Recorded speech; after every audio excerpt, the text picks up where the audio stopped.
arao le tableau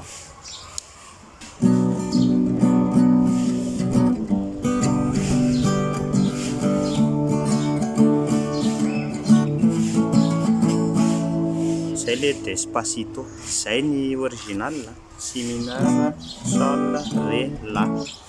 tonalité ré zany hoe le grille d'accord tsika zany 6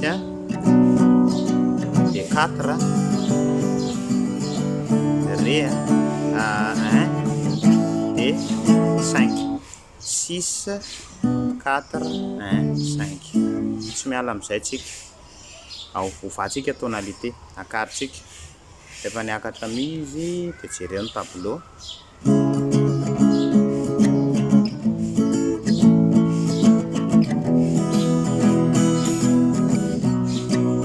Despacito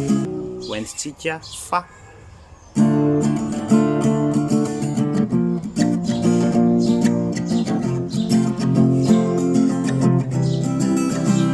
hoentitsika sol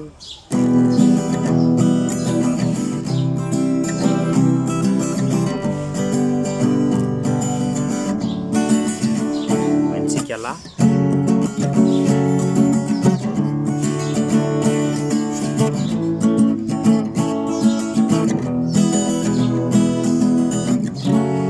hoentitsika si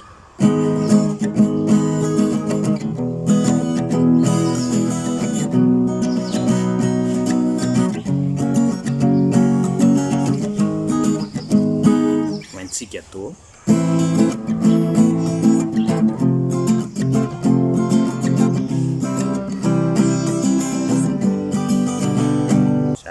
kotrano le tonalité mangala hira ray de calculeo de tendreo mangala hira ray de calculer de tendreo